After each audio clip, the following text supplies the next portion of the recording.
Good evening, everyone. I would like to call to order this in-person Special Board of Education workshop and study session for the Vallejo City Unified School District. Today is Wednesday, February 25th, 2026. It is 5:02 p.m.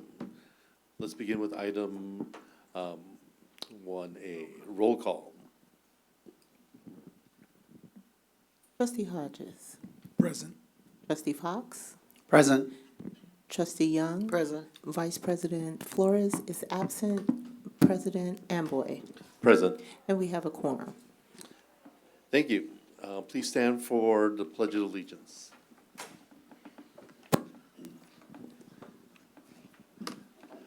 I pledge allegiance to the flag of the United States of America and to the republic for which it stands, one nation, under God, indivisible, with liberty and justice for all. Moving to item 1C, adoption of the agenda. I'll make a motion to adopt the agenda, but I'm going to ask for item 4A to be removed, being a duplicate. I second. Roll call, please. Trustee Fox. Aye. Trustee Hodges. Aye. Trustee Young. Aye. Vice President Flores. Aye. President Amboy. Aye. And the motion passes 5 yes.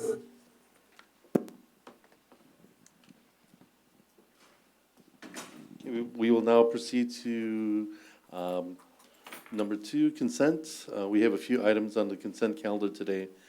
May I have a motion to adopt consent items 2A through 2F? I'll make a motion to adopt consent items 2A through 2F.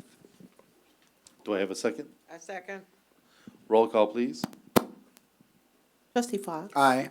Trustee Hodges. Aye. Trustee Young. Aye. Vice President Flores. Aye. And President Amboy. Aye. And the motion passes 5 yes. Thank you. Next item is item 3, action 3A, the second reading of the special January 2026 board policy updates, presented by Superintendent Aurelio. Good evening, everyone. So this is the second reading, and we are asking the board to take action to adopt these updated board policies. And yes, that's the recommendation. I make a motion to adopt item action 3A. Do I have a second? I second. Roll call, please. Trustee Fox. Aye. Trustee Hodges. Aye. Trustee Young. Aye. Vice President Flores. Aye. President Amboy. Aye. And the motion passes 5 yes. Thank you. We're down to 4A, information and study. Our study session on closure and oops, no, sorry. Sorry about that. Now we have 4B, the facilities master plan and master plan update and long range facilities planning, which will be presented by Assistant Superintendent Fernandez. Evening. Thank you, Risha. President Amboy, Vice President Flores, Trustee Hodges, Fox, and Dr. Young, Superintendent and community members. Tonight is intentionally structured as a study session. Tonight we're not asking for action, but we're asking for alignment, feedback, and direction. Facilities conversations can easily become technical. We talk about dollars, we talk about square footage, we talk about project lists, but really at their core, they're all about learning environments. And they're about whether our buildings can support our students, our staff, and the future of this community. Our students and community deserve world-class facilities. They deserve campuses that are safe, modern, inspiring, and reflective of the excellence we expect in our classrooms. The condition of our facilities communicates what we value. It communicates whether we believe our students are worthy of the very best. And there's another important reality that we must acknowledge is families make enrollment decisions based not only on academic programs, but on the quality of the learning environments where children will spend their days. If we want to compete with neighboring agencies and attract families to Vallejo, we must offer facilities that are comparable or preferably better than the districts that surround us. And tonight is really about asking that bigger question, what should our facilities look like over the next decade? and how can we responsibly get there. So we've organized tonight's discussion around three themes: where we've been, where we are, and where we're going. First, we'll revisit the foundation, the original master plan, and Measure S. Then we'll look at our position, our current position, projects completed, funding secured, and the remaining needs. And finally, we'll focus on the future, continuing the process of updating the facilities master plan and thinking strategically about long-term investments, including the conversations today.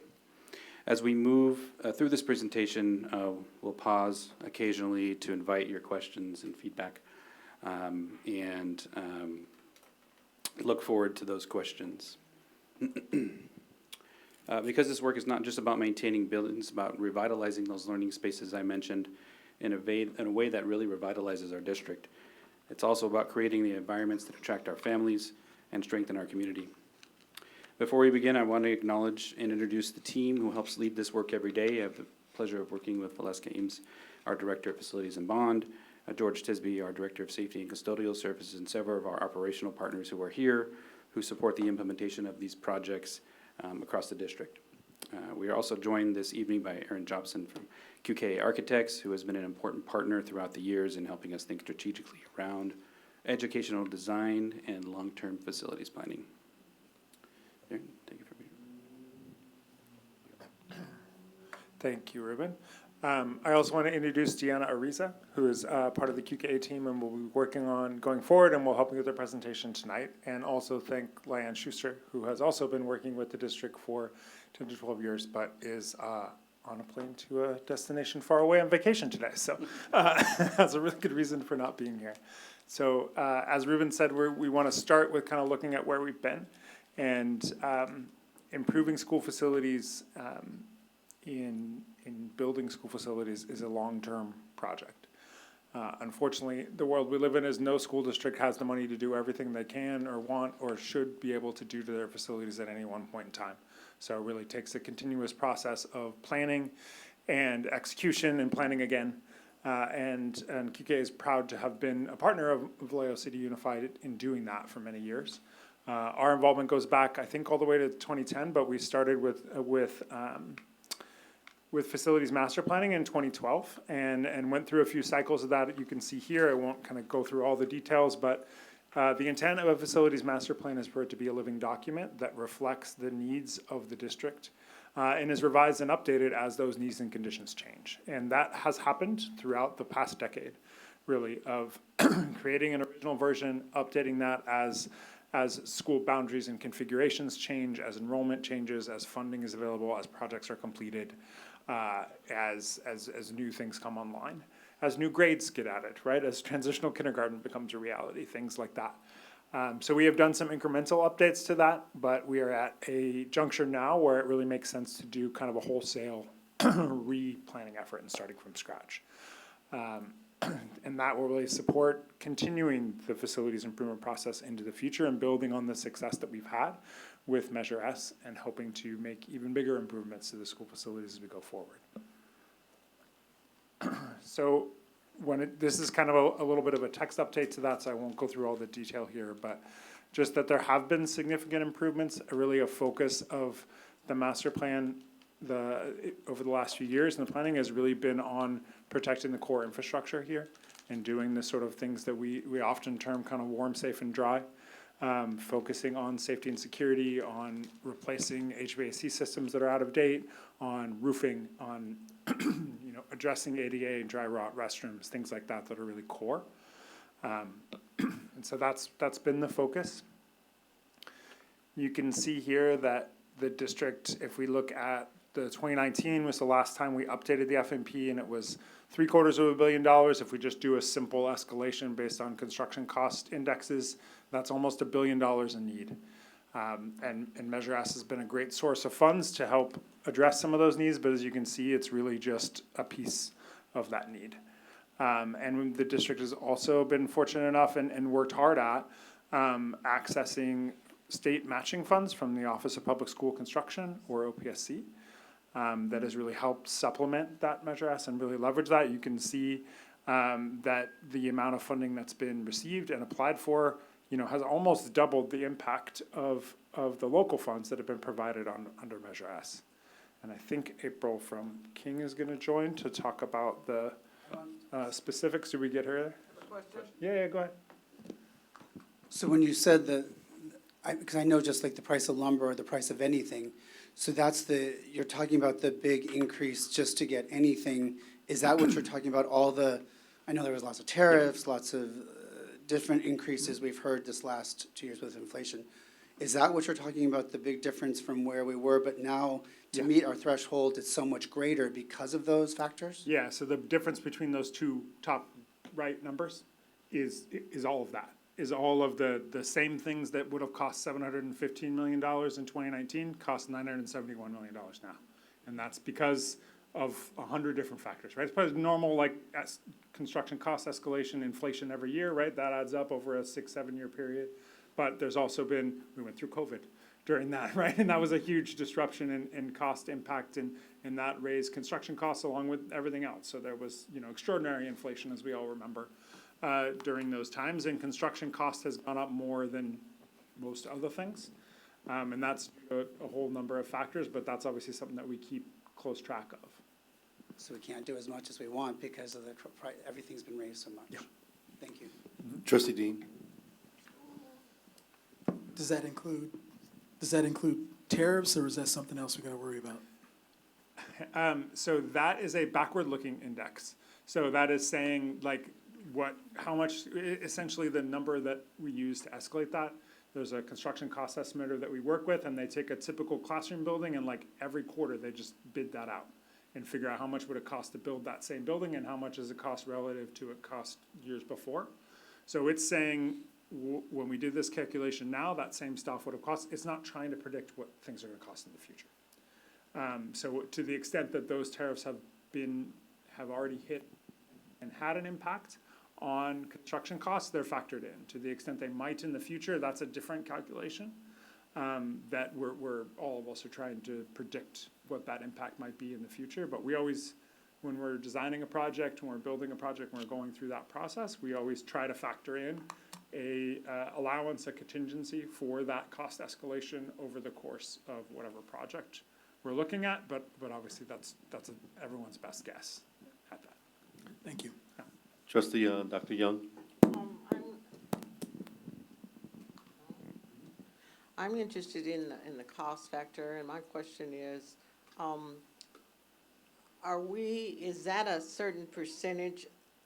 What percentage did you use to get that number? I don't think I can do the math that quickly in my head, but I use the index that I spoke of, which is the company is called TBD. They're a large cost estimating firm that we happen to work with quite a bit. So I think that's about a 30% increase, if I'm doing the math correctly, somewhere in that neighborhood. And that's about what we've seen in cost increases over the last 7 years. I don't know whether this is a question to ask you or what. So when you're outsourcing the construction and all the business that goes with the reconstruction, are you taking into consideration local businesses? So, Or are you outsourcing it to people outside of our area? When we go through the process for a major project at a school site, we interview local firms that can deliver on a local project. And typically, the subcontractors that they hire are local firms that hire local talent. So they're local? They're local. And where appropriate, the equipment yeah. and materials are locally sourced, but some may be from other places. That's very too. important Yeah. for our community. yeah, absolutely. Since I'm the only one that was here for Measure S and fought so hard to get Measure S, that was one of our criteria, that we had local unions, local people, local firms, and that you guys made sure that happened. But I think that's required, of course, yeah. yes, required. It's required. So I just want to make sure that was part of making sure that everything would get to that. But to also go back 8 years or 9 years ago, before Measure S, we had buildings where the roofs were leaking on people trying to work, children trying to learn, parents trying to visit. We had heat and air that wasn't working properly. Our buildings are so old that the infrastructure, and it just was so outdated. Is it true that at that time, we didn't have a bond or anything for, I think, approximately 20 years? is it true still that most districts look about every 5 years to look outsourced to get some type of funding? Yeah, I think it's a constant strategic look at bond funds every 5 years, every 5 to 10. So Go we out had for a it. dry spell of 20 years where we Right. did nothing. Right. Then fought like Mm-hmm. heck to get Measure S, which thank God Right. we got it. And so that's been on 7 years now, going on 8. Mm-hmm. So we're past the 5-year threshold. I just want to make sure that but that is standard for most all school districts, to look for some type of funding. And then you get matching funds from the state. Right. So whatever money you get that same, almost double, because you're getting matching funds We're going to have some more later on. information All right, on don't on want to how spoil it. the school state facility works. We apply for it and then we get it throughout the years, and she's going to talk about that cash flow. That's maybe a perfect segue for, we got one more question. Vice President Flores? I think one thing we have to remember as well is that any projects that are done for school are considered public works projects, so they fall under prevailing Yes. work, prevailing wages. The bid process, unfortunately, up till recently, ties the district's hands in that you're gonna have to go with the lowest bidder, period. So even if it's a contractor, subcontractor from an area not local, you can't choose that, because if their bid is not the lowest, based on public works laws, you can't accept that bid, which is why I mentioned that bill that passed beginning of this year that allows public schools to factor in other things that we could put in, so far as if it's a local contractor, or if they've had issues of wage theft or any kind of issues with the DIR. So when it comes to certain costs, I know that those are just kind of fixed, in regards to that. And I think based on the way I'm reading that is that 971 million is in $6 Exactly. versus what that 714 would have been, same project, but just 2019 versus 2026, correct? Okay, thank you. Okay. Maybe that's your segue. Yeah. So we're gonna transition now to April Thompson, the Vice President at King Consulting, who does our state facility funding. April, can you hear us? Yes, Excellent, thank you. yes. And that was very generous, Ruben, but I am the Director of State Funding at King Consulting. Not quite Vice President yet, but I'll get there. At first, I just want to thank you all for allowing me to Zoom in. I've had the pleasure of presenting there to your board multiple times in the past few years, and unfortunately, today we're a very small team, and we're up in Sacramento for the CASH conference, and I just finished moderating a workshop at 4:30, so I ran up to my hotel room to make sure that I could participate here in your meeting. So thank you for the flexibility. I really appreciate it. I'm not sure which slide you're on. Are you on the participation slide? Correct. Okay, great. So the district has been very active in the school facility program all the way back since its inception in 2000. Vallejo City Unified has received more than $127 million in state funding over the years from 2000 all the way up to as recent as 2025.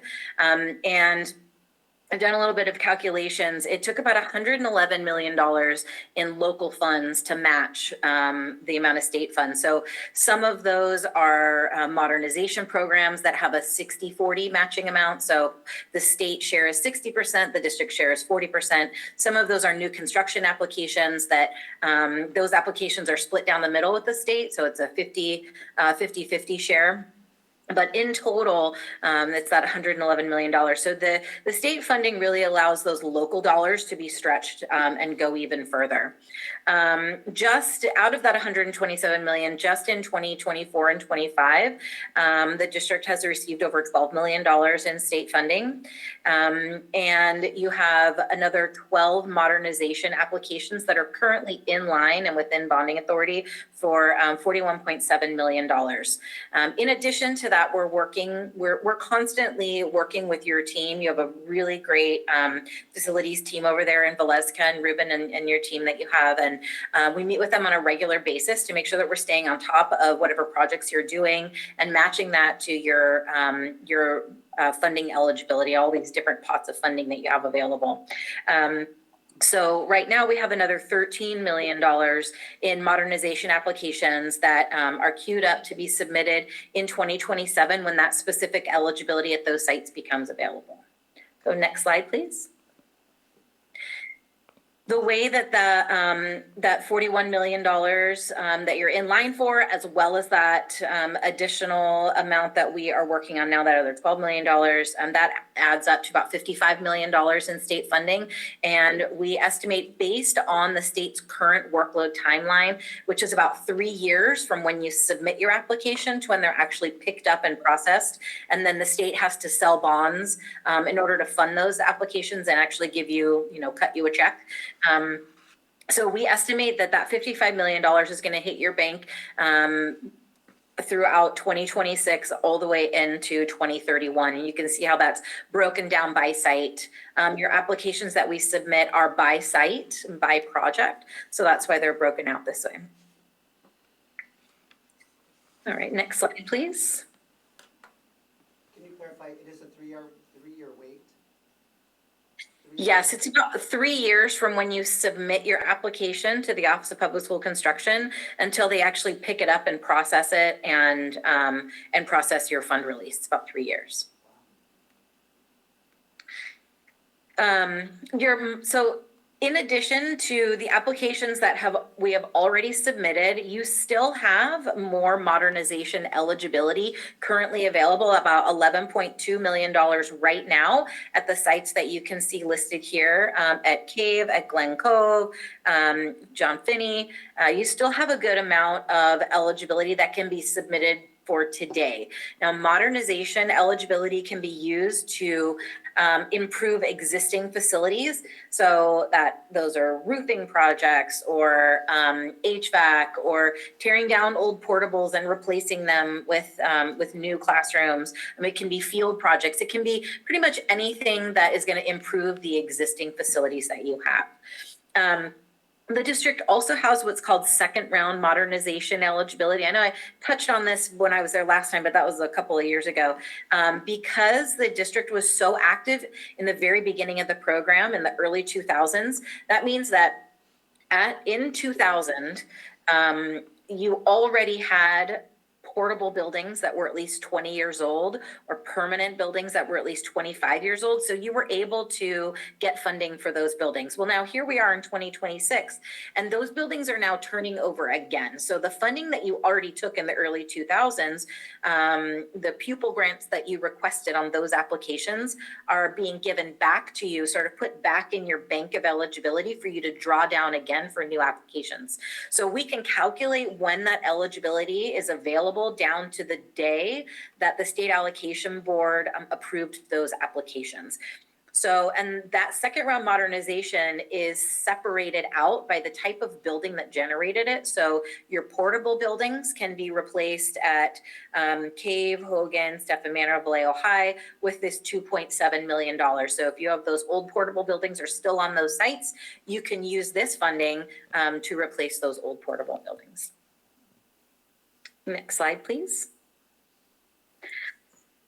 You also have about $41 million, almost $42 million in modernization eligibility that is going to come back to you in 2027, and then a little bit further out in 2029.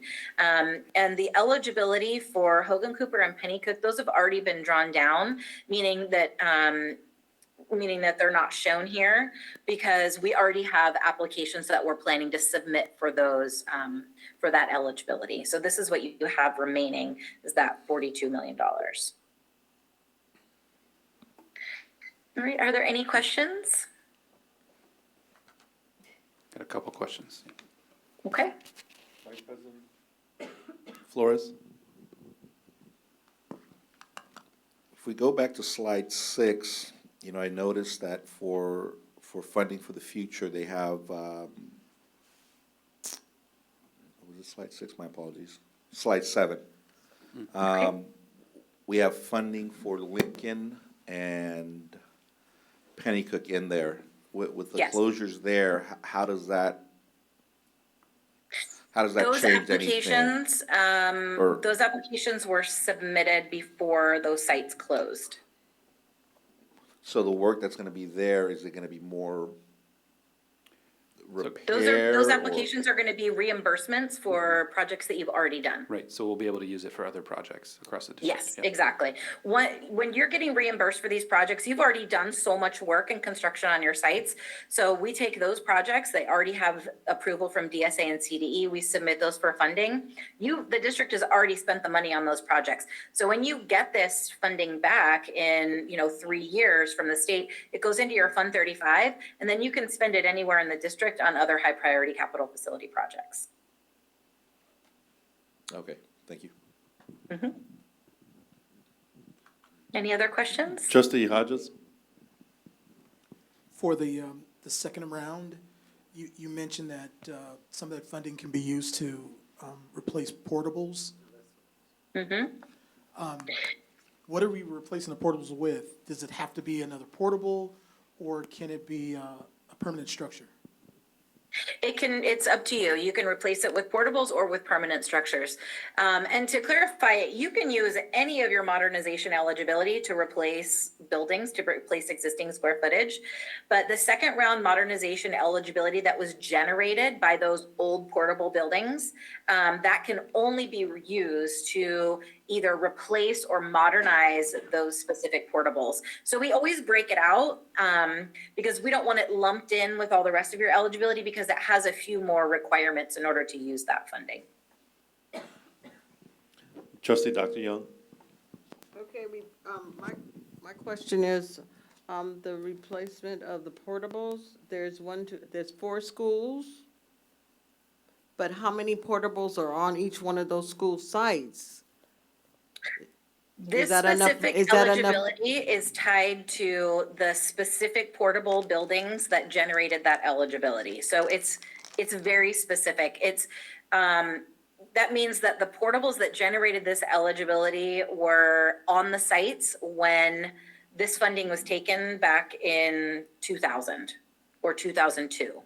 If those exact portables are still there, then you can use this funding to either replace them or modernize them. So it takes a little bit of legwork for us. So that's what we work really closely. We've already utilized some of this on other sites, this specific eligibility for second round mod portables.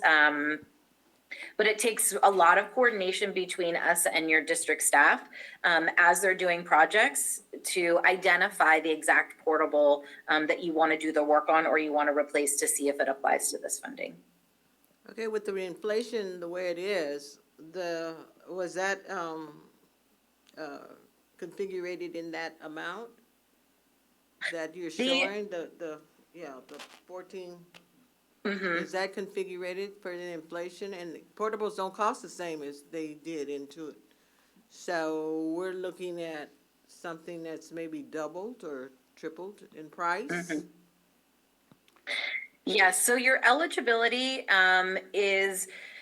is calculated by looking at the age of your facilities on each individual campus, and the highest enrollments that you've had on file, let's say in the last 20 years, that's been approved by OPSC. So a percentage of those enrollments that are utilizing your facilities that are of age. I know that's kind of confusing the way that I explained it, but every year the grant amount, so your eligibility is dictated by the number of pupil grants that you have available at each individual site, right? Based on the age of your facilities and your enrollments. And so you have a certain number of pupil grants at Cave Language Academy, and those pupil grants multiplied by the type of pupil grant, if it's a 7-8 pupil grant or a K6 pupil grant, is multiplied by that amount, $8,000 or $9,000, and that's how you come up with that $126,000. So it's not really based on the actual replacement cost of a portable building. It's the amount of eligibility that that site generates, and in this case, how much eligibility those specific portable buildings have generated. Now, the State Allocation Board, every January, they look at what's called the RS means, and it's a construction cost index that's used to evaluate the amount of those pupil grants at the state level. And just this January, they did increase the pupil grant amount by about 3.5%. So that is evaluated every year, and usually it's increased. So, that's all well and good, but, the current replacement value, is that what we're getting when we're replacing? No, what you're getting with this is your eligibility based on the age of your facilities and your enrollments that are using those facilities. So it's not based on actual replacement costs for portable buildings, So this is not like unfortunately. a home warranty insurance? No, not at all. It's definitely, like April described, it does go up a little bit every year in the same way that inflation, they try to account for that, but it is not like an accurate reflection of what it will cost to replace that. Exactly. That's the amount of money that the state is going to give you, but it is always going to take additional local funds to have enough to complete modernization projects. So is bringing in portables more equitable than building a structure? It's, I think portables are always intended as a temporary fix and Yes. should be thought of that way. And any structure we think we're gonna need long-term, we should be building in more permanent construction. Your facilities are a great example of portables that were brought in 20, 30, 40, 50 years ago as temporary solutions and are still there. And those are mistakes we try not to repeat, and that's part of what we look at carefully when we're doing a facilities master plan and working with April and her team. Thank you. Just one more thing I wanted to ask. So just for my confirmation, so our attendance, our student attendance greatly affects the amount of funding that would be available for us to use for any of these facilities. Is that correct? Yes, it can, yes. We look at your enrollments every year when you have your certified CalPads, when they're available in January. And then we use that to update your eligibility. So if you have an increase in your enrollments on your CalPads, then your eligibility will also increase accordingly. Thank you, April. Mhm.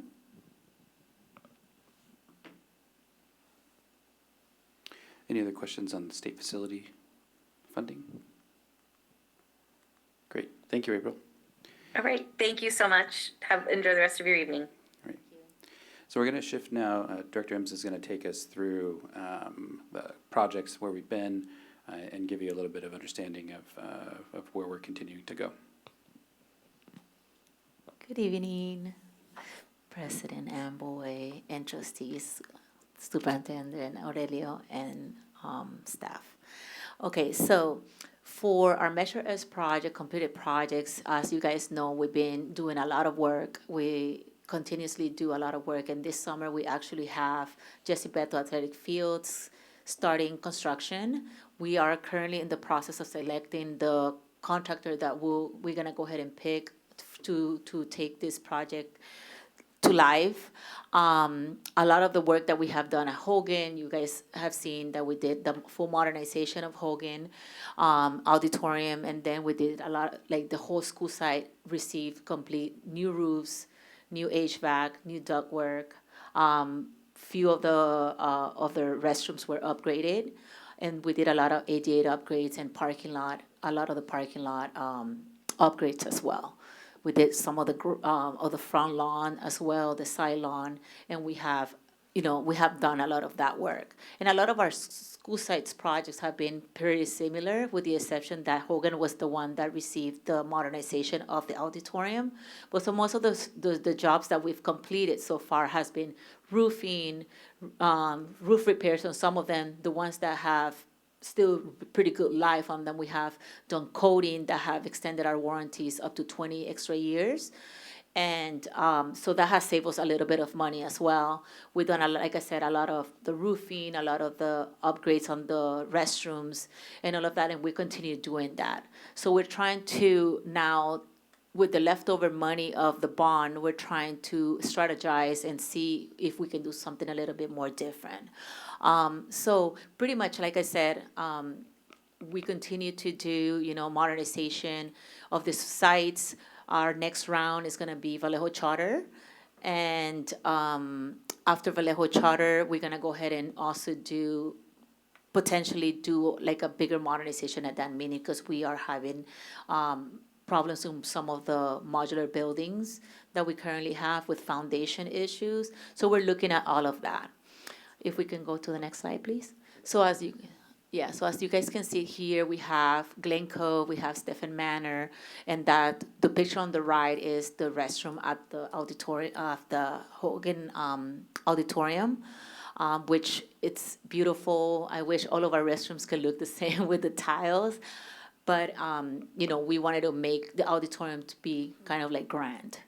Next slide, please. And these are some of the HVAC units, that we have placed on all of our sites. Most of them are very similar, depending on the site, and some of them have closets in the classrooms, but majority of them have them on the top of the roof. So they have been completely removed, the old ones, and replaced with brand new ones. So we a lot of concrete work, a lot of ADA upgrades to make sure that our students with disabilities are able to get from point A to point D. Next slide, please. There you have again one of the pictures for the auditorium, the restroom, some of the roof pictures, and some of the concrete work that we did to be able to, like I said, provide our students with disabilities easy access into the buildings. And then this is just, like I said, this is our little pride. Right now I'm excited about this because I know that, Jessie Bethel has been asking for changes on their athletic fields. And I feel like getting this modernized is gonna bring, hopefully a lot of more students back into our district. So this is just kind of like, what do we call this? A rendering, thank you.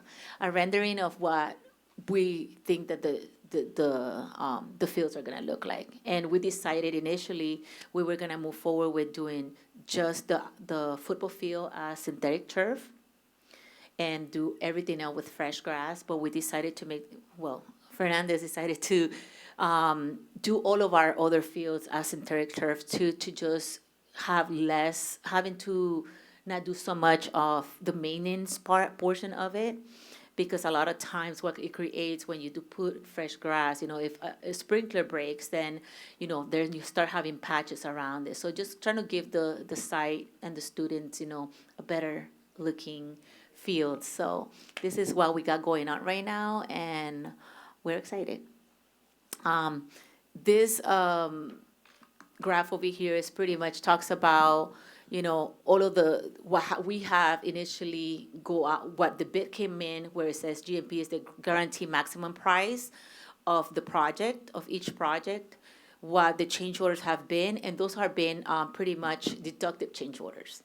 So if you looked all the way to the right, where it says return to VCUSD, our final project cost has come under than what we had initially bid for.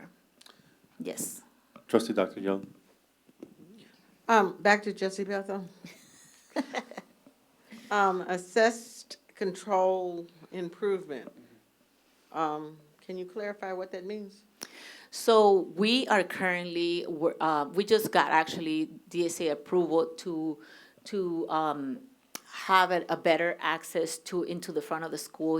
How right now you go, when you enter the school site in the front, how the office is on the right. So it's just we're trying to configure and having a better security system when when people come into the campus and also staff, so then like that, our students are safer. So like right now, a lot of our campuses are very open, to all staff. Once you go into the main gate, you have access to the entire site.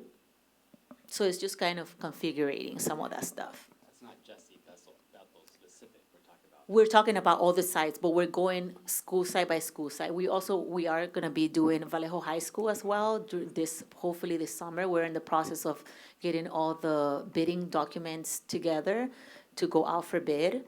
And have, like right now, the attendance office, for example, at Vallejo High School, once you go into that main gate, you have access to the entire campus. Anybody can just go in.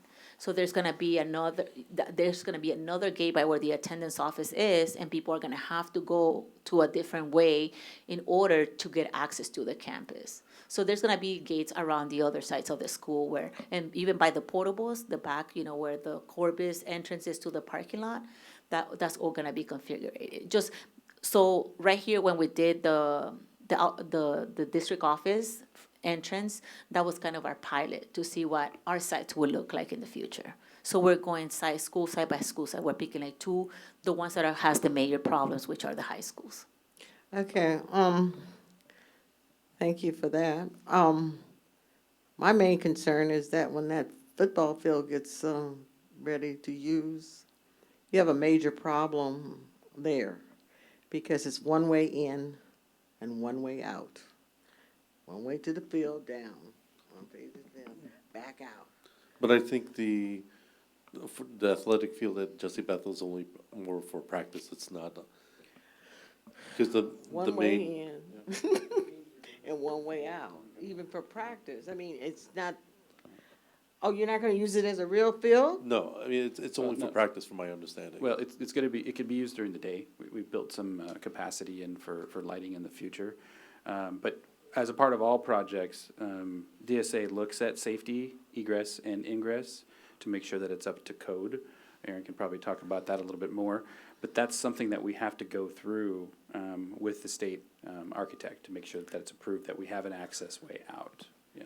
The original outlay, because I was the first on-site in building of that school, that was supposed to be a football field, functional for Jesse Bethel High School. And we've played around with it and played around with it and played around with it, and they have not gotten a functional football field. So, I have some major concerns about that. Because that's initially what was in the plan. And as Ruben said, we're taking a lot closer to that, and that it'll be, the surface and the design of it and everything will be up to those performance standards. It doesn't include lights, because that's kind of a whole other thing, but we're providing the infrastructure to, if you wanted to do that in the future. But it will. It's already the future. Okay, it's beyond the Yeah. future now. Mm-hmm. Jesse Bethel opened in 2000 and what? 2000? 2000. 2000. Mhm. Okay, we were the first runners there. I was the vice principal and da-da-da-da. We had to make sure that the lights in the gym were, instead of going up, they were put up and they had to be done down. We had to front that cost at Jesse Bethel. So that came with the project. That school site has a football field in the project. And so we procrastinated and procrastinated this long. It should not be a practice field. It should be a full-fledged football field. Thank you. And just to clarify, Dr. Young, too, we are, in the plans is to start building the infrastructure of the electrical. So when we do have extra funding, we can add the lighting into once we have lighting, then you can use the field for games. But this is a full-size, capable field for all of those sports. So I would argue that it is a full-fledged field for the kids there. So If I'm not mistaken, somebody can correct me if I am, and I'm the first one to say, okay, I'm wrong. But that field was in the bond money when that school was built. yeah, and it's something I've heard from the community that they've been waiting for this, right? This project was already kind of in process when we first came on board, and so we've continued to move that along. And that's some of the feedback we've heard, that it's a long time coming, and the community's It's excited as about it. bad as the red-legged frog over in Hindenburg. Trustee Hodges? Yeah, I'm on the same page with Dr. Young. why are we not making the effort to use this? So we are. Finish your question, that's good. Yeah. Well, I think you know where I'm going. Yeah, I'm like, if we're spending all this money to redo this field to make it useful, then I think it should be made so we can host games. So That's the whole point. the original plans, when I picked them up from when I started here about 10 months ago, did not include lighting. And so I've been working on getting that infrastructure built in. But the plans have already gone to a certain point where we needed to submit them before we made a major revision. So it's easier to submit the plans, keep the process going, and then add it on as an addition at a future date, rather than bringing the plans all the way back, starting from scratch and building that in. So that's a strategy to continue the process, so we're not slowing down or starting over again, but we're able to continue and add that on as a potentially a future project for the site. So. Is the lighting slowing up the process of making it a host field? So when you go through a lighting project, you have to go through CEQA, you have to talk to the neighborhood, you have to talk to everybody, because the light pollution, if you will, and Aaron can talk about this a little bit more, is an impact on the community. So it's important to. But can we get the field to the point where it can host games while we're working on doing the lights? Because practices are usually in the afternoons. Yeah, And that's we what can have we're Saturday doing. games. And to be clear, that's exactly what the project is now. The only thing it doesn't have is the lights, because the lights would extend the timeline for the project, because it requires a different level of CEQA review than just doing the fields does. Because it's changing the condition in the neighborhood, right? If we're just upgrading the surface of the fields, it's essentially the same. If we're adding lighting, that's a new thing that has to be reviewed. Trustee Dr. Young? Wait, I'm sorry. with that in mind, the work that was done at Corbis Field, was there any work done on the stadium locker rooms? From what I understand, they weren't serviced, so they haven't been used in a while. Was there any work done on that? I don't believe so. I think that work was really concentrated on the fields and the track and access to it for the work that was done at Corbis Field. But that was a few years ago, so I don't remember everything that happened on that project. But I don't believe the locker rooms were touched. Right? Yes, and the lockers and so the stadium was not touched because that was gonna be, that was excluded, and that was added as a different project, because the problem is that it needs to get assessed, right? And it needs to get, and it's so old, and we don't know what it's gonna take, if it will be more affordable to bring the whole stadium down versus, and adding just regular bleachers versus repairing the stadium. And the problem is, right now, that's the only field that we have, right, as for competition.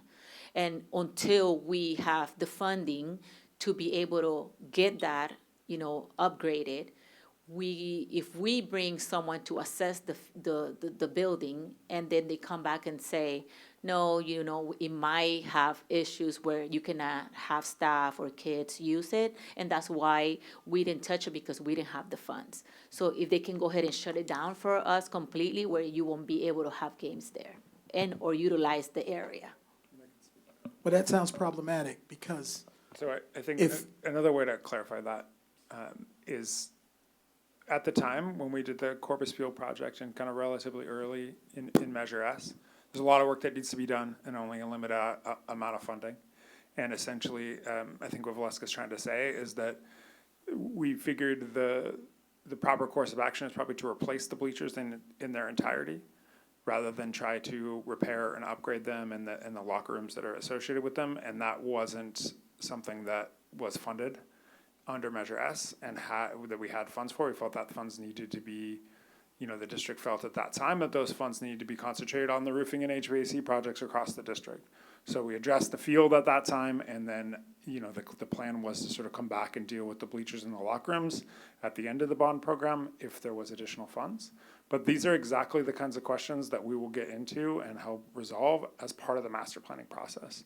So we know there's a need to address the bleachers and the locker rooms at Vallejo High School and at Corbus Field, and that'll be a project we'll identify and prioritize within the master plan as to where it fits along with all of the other projects in the district. And we'll kind of get in a little bit more later in the presentation about what that process looks like and sort of what we're proposing for that across the district. But that's what we want to do, is make sure we provide you all as members of the board with really good actionable information to make those decisions about which are the projects that you want to fund with the funding you have available whenever you have funds available. Okay, so help me with this.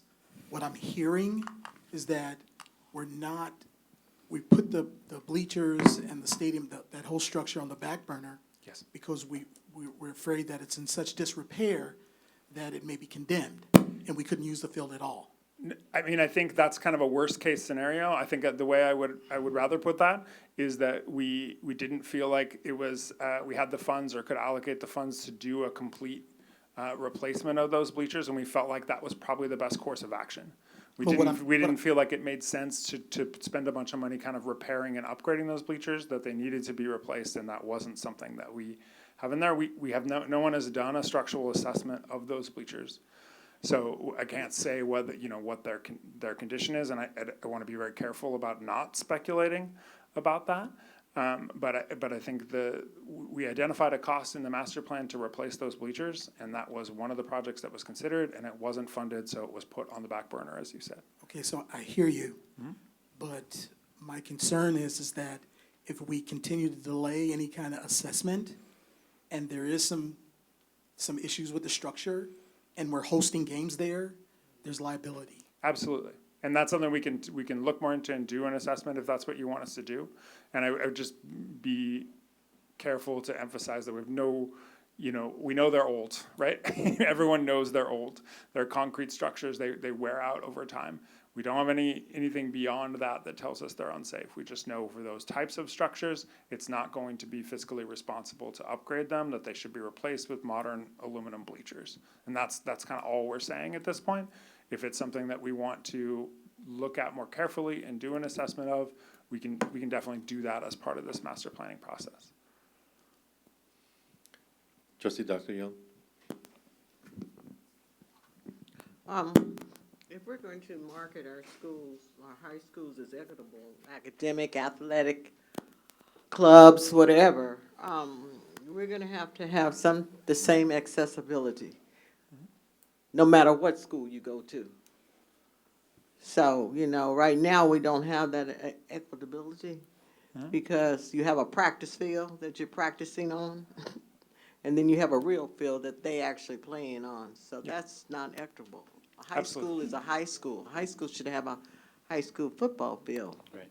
And that's the vision, Dr. Young, and we're picking up the projects as they're coming and building in a flexible way enough that we can make that pivot very quickly as the funds become available. So that is the vision.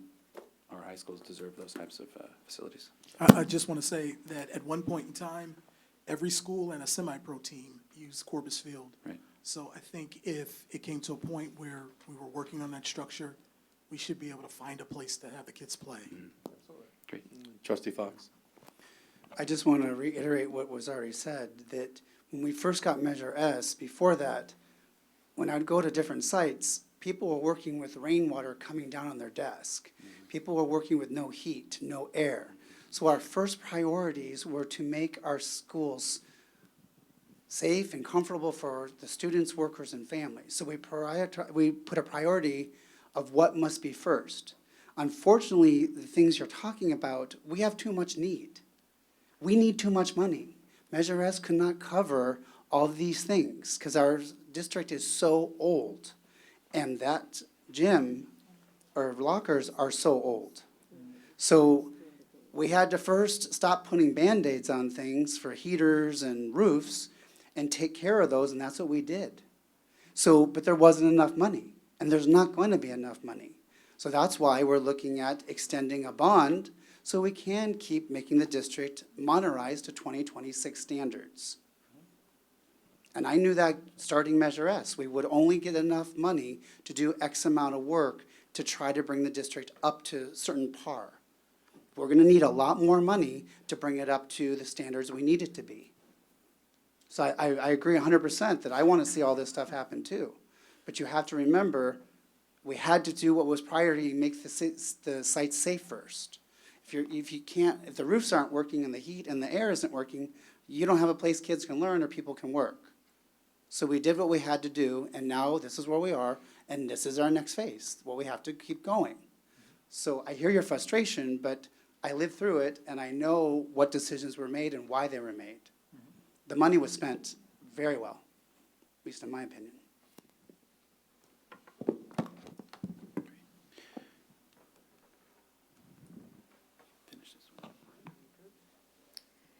Thank you. And as I mentioned earlier, we have so far saved $3.3 million in getting money back from what we had initially, like I said, gotten for our bids, but then what project ended up actually being the final cost. So out of all the projects that have been completed so far, we have saved $3.3 million have come back to Measure S. And I'd just like to commend Director Ems and her team and the rest of the maintenance team for that great work. I think it's not normal that the projects get back. Typically, you see cost overruns. And so I think that just shows great fiscal responsibility and stewardship of those dollars. As we transition to planning for the future, any more questions on these here?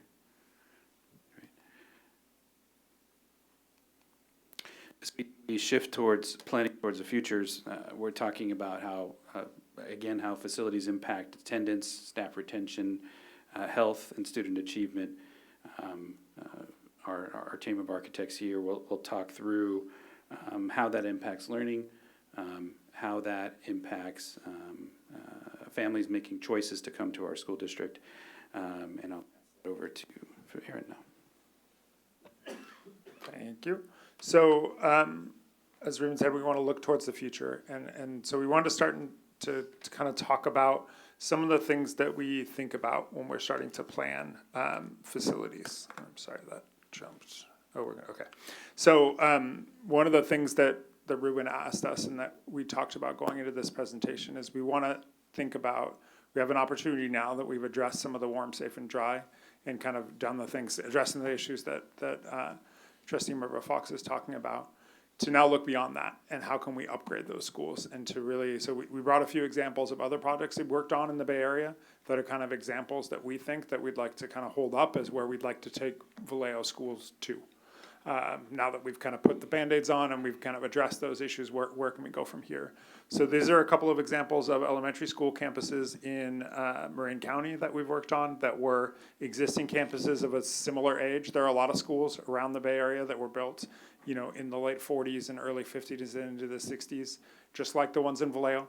And so we're very familiar with those type of schools and bringing those up to 2026 standards and looking forward from that. And these are two schools that we worked on like that in Marin County, where we not only addressed the infrastructure needs, but also looked at how do we create welcoming, inviting, attractive learning environments for students and for teachers.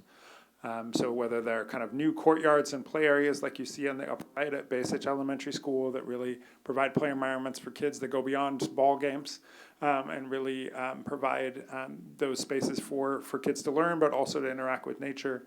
And then the one on the upper left is a classroom building similar to a lot of yours, where it has kind of the finger plan with the long wings.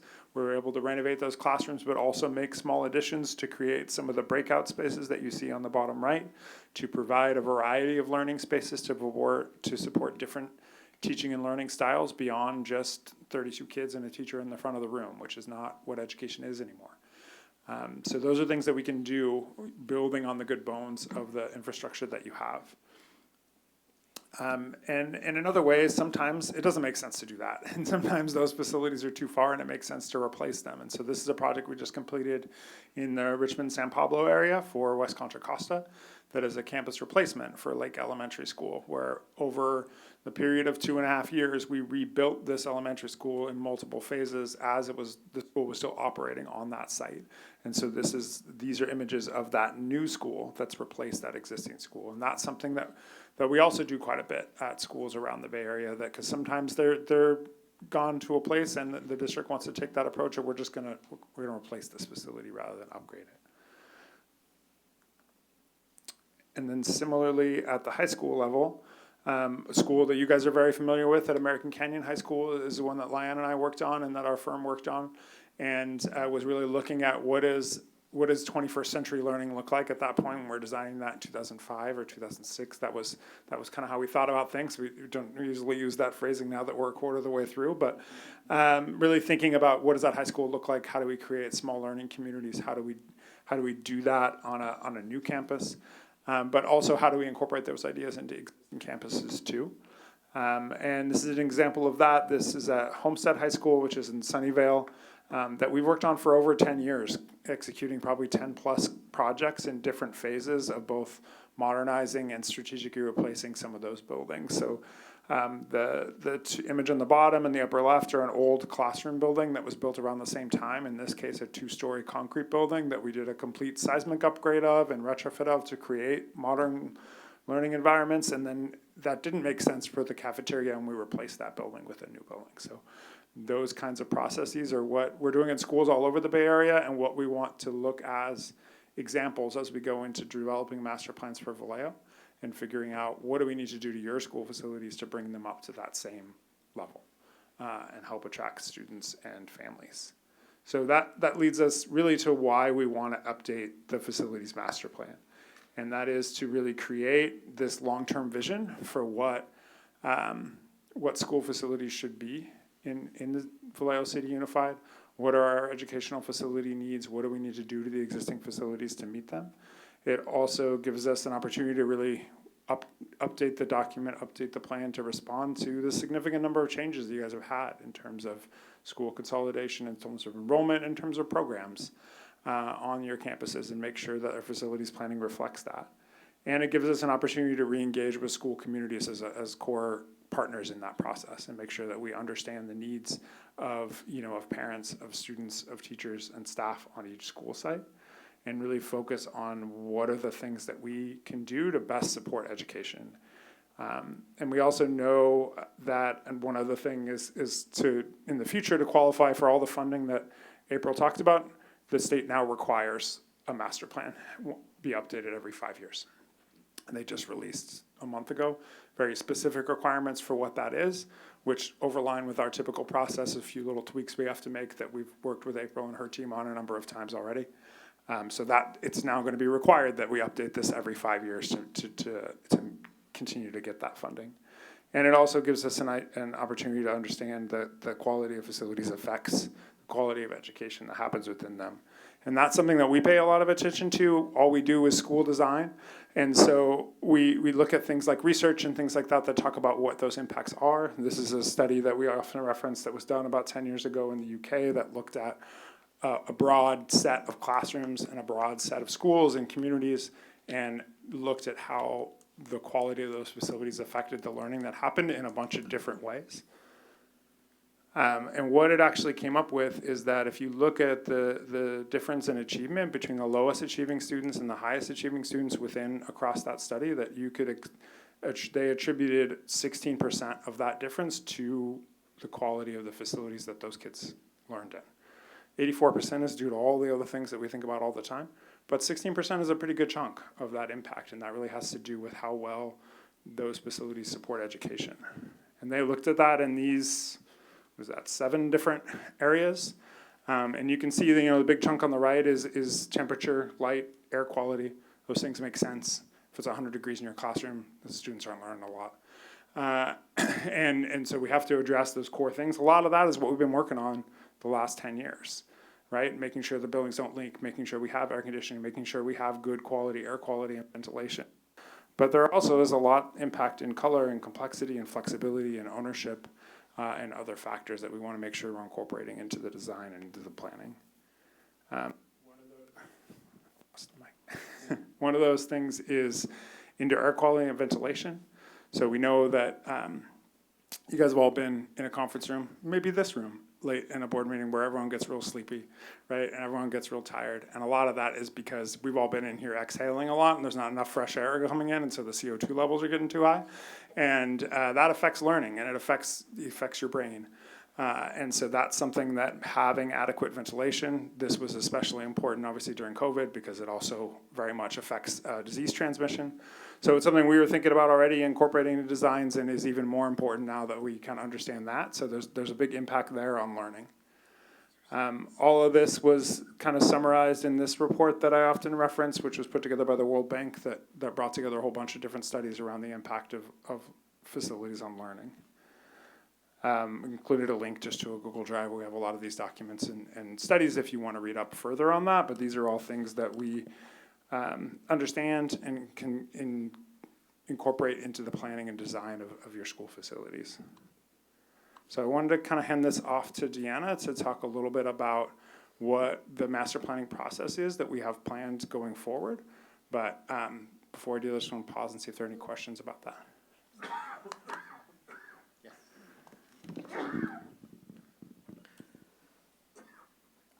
Your examples of what school facilities look like after that you're patterning your modernization after. Mhm. What does a dollar sign look like? Okay, that's all beautiful.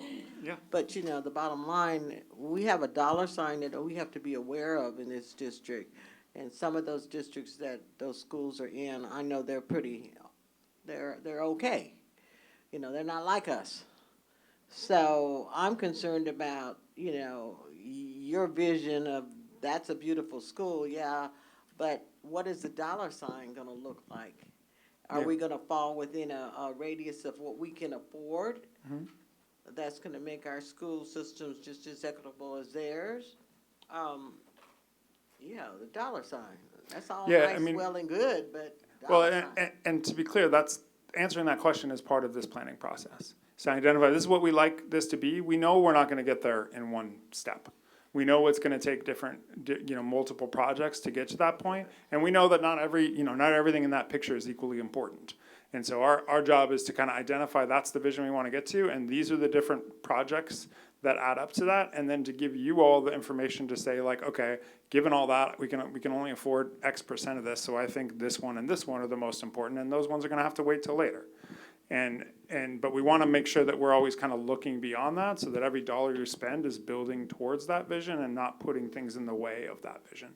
But we go into this knowing that we're gonna identify more need and plan for facilities improvements beyond the scope of any one bond measure. And that's the intent, is to have that vision and make sure that we're building towards that in the same way that we did with Measure S. Like it was the first kind of down payment, the first step in that direction. And that's kind of what we'll look for going forward. We know we're not gonna be able to implement everything on that list, even those schools that, districts that have more resources, you can't do that either. And it's part of that process to make sure, our goal with all that is to give you guys, as the board, actionable information to make the best decisions on which projects are most important. Not saying that all of them are most important or that we think in 5 years all your schools are gonna look like that. But we wanna give you a plan to get there, so as you have funding, you can get as far as you can towards that. So within that vision, are you gonna be identifying the specific projects that need to be done at each one of the school sites? Exactly, yes. And a dollar sign? Yep. Thank you.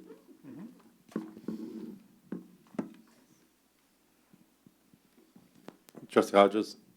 Yeah, I'd like to believe, and let me know if I'm right or wrong, but I'd like to believe that some of these updated designs have functionality in place, but it's also designed to be more durable or more cost-saving along the road, like facility or utility use. Like I'm looking at one of the structures, that elementary, where there's a lot of glass windows. I'm thinking that they're double pane insulated, things like that would save us money down the road if we did some type of design like that. Is that? Yes, absolutely. So we'll build those kind of standards into the planning, and a lot of that at this point is built into the building code too, and the California Green Building Code, and the Energy Code, and all the other regulations we've been into. So it's definitely built into that, but it's something we look at opportunities to go beyond that where we can. And what kind of goes along with that, in addition to energy use, is also maintenance. And so we know that we need to design facilities that are as low maintenance as possible. There's no zero maintenance facility, but we know that the district will, like every school district, is always going to be challenged in not having enough maintenance funding and enough maintenance staff. So we try to make those projects as durable as possible. Another great argument for replacing portables is you need to with permanent buildings too, because they're going to take less maintenance and use less energy. And I think that's the vision too with the facilities master plan, is to build that major modernization happening every 10 to 15 years into your budget, strategic budget cycle with your capital dollars, so that you aren't maintaining a 50-year-old infrastructure building or a 30-year-old like we are right now. And so typically, if you're able to long-range plan, build those budgets in, make sure your capital funding streams are consistent, then you can get to that point where you're only dealing with a 15-year-old building, right? At least all the way down to the studs. So, oh, Dana.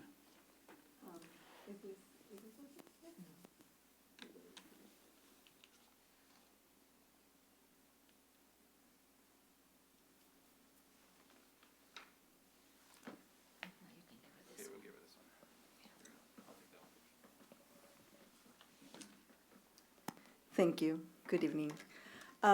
So I just want to continue with by explaining the process of the facilities master planning. So just this is like an overview of the structure of the team. Like in those bubbles, you can see the school site. Each school site will have a committee. There is what we call the executive committee, which really is all of the team, all the stakeholders, including us as the architects, but also your facilities team, the board of directors, the community, the school site committee. And we receive input from the educational specifications committee, which is also a committee that is in place to determine equity across the board, what the facilities need.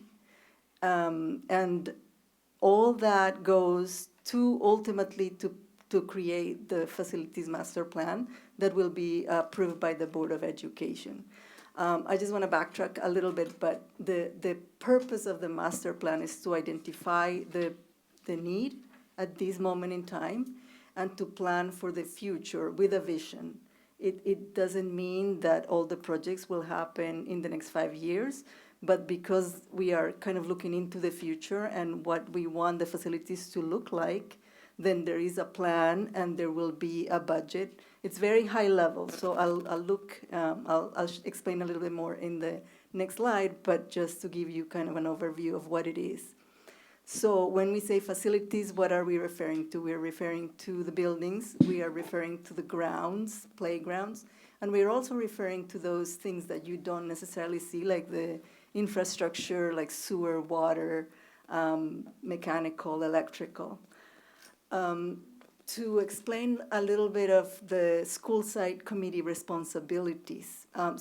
This committee will be made up by faculty members, teachers, community members that are related to the school, like parents and students. And the purpose of this committee is to provide input to us.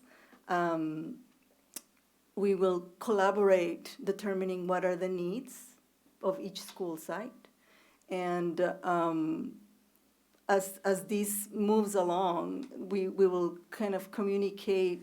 They will also serve to communicate with the larger stakeholders, which is the community at large. So the committee may be composed by 6 to 8 people or something like that. That really is determined by each site, but they will be kind of the link between the facilities group and the school maintenance and the educational specifications committee, and us as the architects. They will link us to the larger community. I think that's kind of the general kind of explanation of what the facilities master plan is. But the idea is that it will help us make the best informed decisions, and from there, having that plan with budgets and projects, the board will hopefully be able to make informed decisions on which projects to spend the money that will become available, when it becomes available. Next slide, please. So to talk about the process of developing a project. So the master planning, which is really what we're talking about now, is a very high-level, big picture look at each site.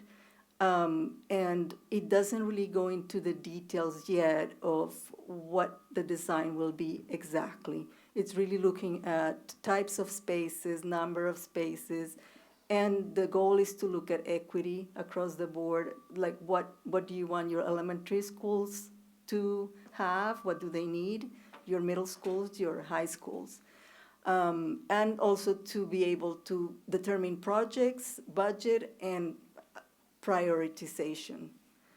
Then after the master planning is done, then you could go into determining which project you're going to start, and then at that moment you will be able to go into more detail with each school site, which is programming, determining what actually is going to be built in that project, exactly with areas, and the design will ultimately be going into further detail on what the project will look like. But across all these stages, there is continuous stakeholder engagement. That is the idea. Next slide, please. So the master plan, again, just this is kind of a graphic that explains what, or it summarizes what it does and how it's related to the bond implementation plan. So once we have completed the document, then we will have a list of projects that identifies kind of the educational needs and the community needs. And then we can kind of see which projects will have the highest impact on education. And from that, you can kind of link that to the bond implementation plan and determine what projects to proceed designing and building with the available funding. Next slide, please. So for the master plan process, we have this schedule in place, and it's already February, so we've started just gathering information on a few of the campuses that I think were approved to do. But basically, the idea is to have these first months until March to develop the educational specifications. That's kind of the first step, because the educational specifications, which the last time that it was done was 2013, so that was 13 years ago. The update is needed to really look at the current needs and the current desires for the schools and how to provide equity across. And that will determine how to really kind of gauge what is the baseline and the benchmarks, so that each school will need different things to get there. So that's kind of the beginning, and we are proposing to have the site committee meetings, the first site committee meetings. Then April and May, there will be kind of the phases of initial planning and design and preparing for the second site committee meetings, and creating a draft plan for prioritizing the projects. And then the idea is to, review and finalize and discuss with the community and the board, and in August have the final document for approval by the board. Next slide, please. I have a question. Yeah, go ahead. Quick question. I was not here in 2013. Actually, many of us probably weren't in 2013. Some were. When the facilities master plan was developed then versus now, the district has closed schools, significant changes. Some of those factors that played into school closures were timelines on bond work, right? Looking at facilities that we might be able to repurpose. So as we develop a new plan, is that also forecasted? I mean, no one has a crystal ball, but if the trends are the trends, is that part of the equation that's factored into the facilities master plan? Yes, At this moment in time. So in other words, the facilities master plan that is happening now, or that will happen now, hopefully, complete for as many of the campuses, will take into account the school closures and the trends on enrollment. And yes, we cannot really look further than 5 years, but I think that's also why the state requires these master plans to be reviewed every 5 years, because they know, and I think it's too hard to kind of go beyond that. And at the same time, the facilities master plan can be revised, reviewed, and revisited anytime you want, but it does have to be approved by the board. So once you approve it, it seems like it's going to be for the next 5 years. One of the things that is part of that is kind of a capacity analysis, that what the goal there is to align the capacity with the projected enrollment and sort of right-size the school facilities, which is the same goals you guys are working with through consolidation. It's not really part of our process to like predict future potential consolidations, but I don't think that's what you were asking necessarily. I think one of the things that we often kind of focus that conversation on is many schools like yours have a lot of portable classrooms. Like as we talked about before, we don't want to plan for those to be there forever. We want to plan to replace those, but we can't afford to build more new classrooms than we need, because that's money we don't get to spend on other things. And so we want to make sure we're looking carefully at the capacity and how spaces are utilized across each site to build the right number of classrooms to meet the need that we expect the school to have in the future. Trustee Dr. Young?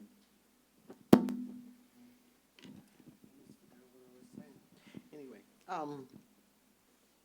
looking at your informational gathering, you're already behind schedule. I'm a analyzer. You're already behind schedule, 2 months.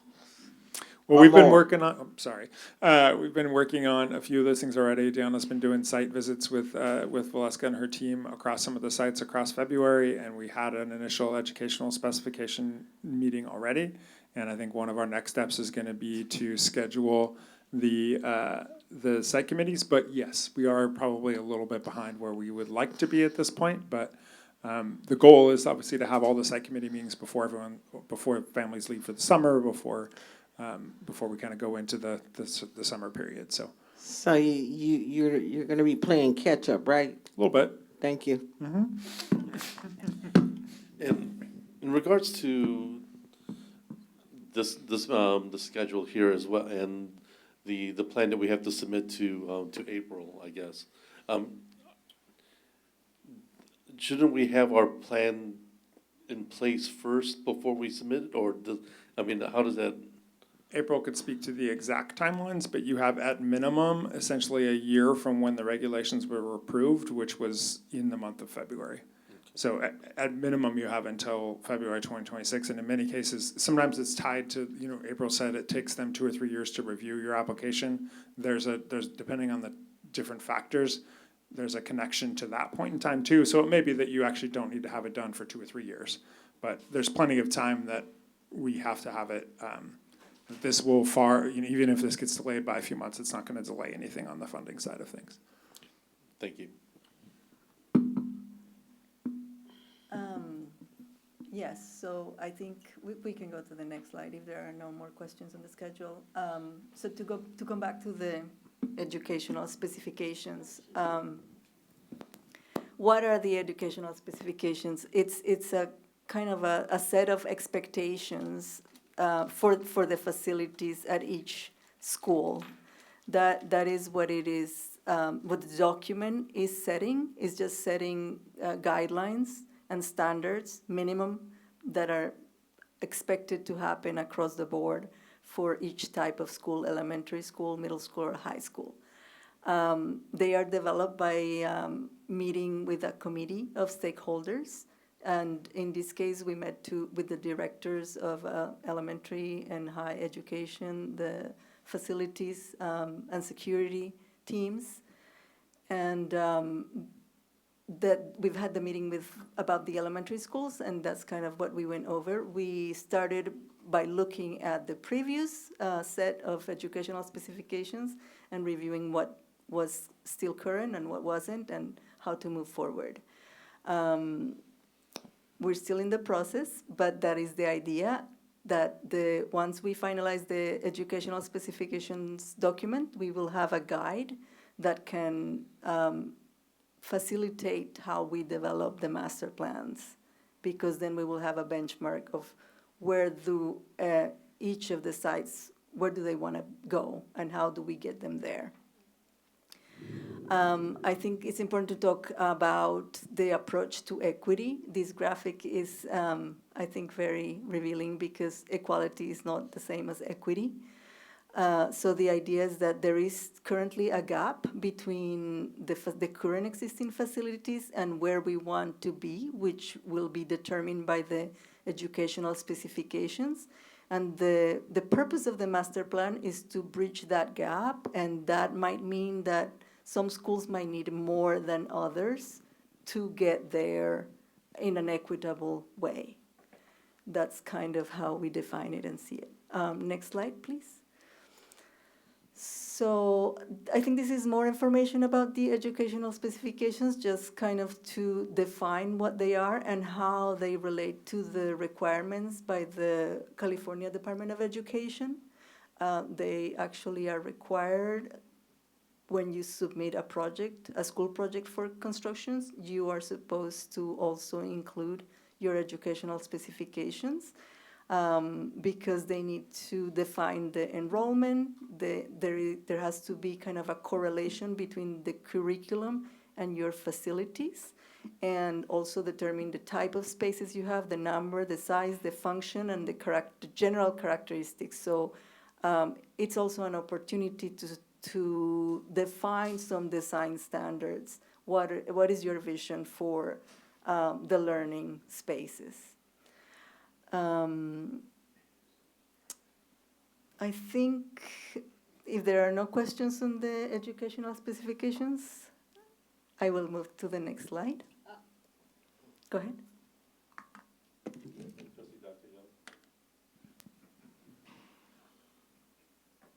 Okay, where it says where they say establish visions, benchmarks to guide master planning at each site, where is that coming from? It is coming from the meetings that we're going to hold with the school leadership. It basically is kind of a list, a laundry list. It could be something like. I think, Dr. Young, an example that you mentioned earlier is we would want to set a standard for all high schools to have a lighted field that can hold games. And then we'd identify, like, what do we need to do at each high school to meet that standard? And it's going to be a little bit different between Bethel and, in this case, you have two high schools. So it's really just between Bethel and Vallejo High School is going to be different. We might also set a standard that, we want to have 2 to 3 career technical education program facilities at each site and identify where that comes up short. And we'll do a similar thing with elementary schools. We talked about having a certain number of offices for speech therapists and occupational therapists and things like that, about having rooms for them to meet with kids. And we want to make sure that each school meets those standards, and some of them are going to be closer than others. But we want to have that kind of benchmark to get to, and that's developed in that committee, as Deanna described, and that's mostly the district leadership that's providing input on that. The district administration, as far as, like, these are the standards we want to have, and we're also looking at, the California Department of Education Title V standards set some standards for new schools that we can apply here as well. And to go through that process and identify kind of that common benchmark we're going to use across all the school sites. Okay, what I've been hearing over the course of this evening is a futuristic plan. It's a vision. Yeah. And that's it. Well, that's the first step. But we need something now. And we are also working on projects with you guys and with Valeska and Ruben for improving your schools right now. And we'll continue to do that, but we're getting towards the end of the funding that you have in Measure S. And so it's time to start to look further into the future. And a lot of things have changed since the last time we did a facilities master plan. I think what hit me is when she had the kids' equity and all that stuff, we're still not there. And we have a long ways to go. So it's taken us a long time to get there like we are. So how much more time we gonna need? And I think that's the, Time and money, I yeah, mean. yeah. And that's the challenge we have right The way now. it's going now, that's not coming our way anyway soon. And that's the So challenge what are we we have right now, gonna do? as we exit the process for closing schools, right? And now we know what our footprint is, now we know what we're serving for the next immediate years. We are moving quickly. There's a sense of urgency around this work because we know which schools we don't, potentially need to invest in during those times. So that's our challenge. We're moving with a sense of urgency. So. Yeah. Thank you. That's the challenge.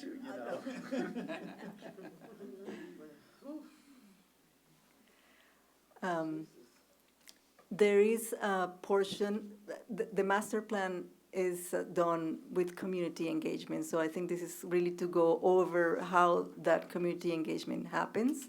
So the plan is to have the site committee meetings at each school, 2 meetings at each site. There will also be surveys that will gauge the community support for the potential bond measure and what types of improvements they would like to see on one hand. On the other hand, there will be an opportunity to get input from the communities at large for the prioritization of the projects. There will also be 2 public community meetings across the district where anybody can attend, not necessarily someone related to the school or parents, but anybody in the community can attend. And it's an opportunity to present the master plan process and the result for each school and to get feedback and answer any questions that the community might have.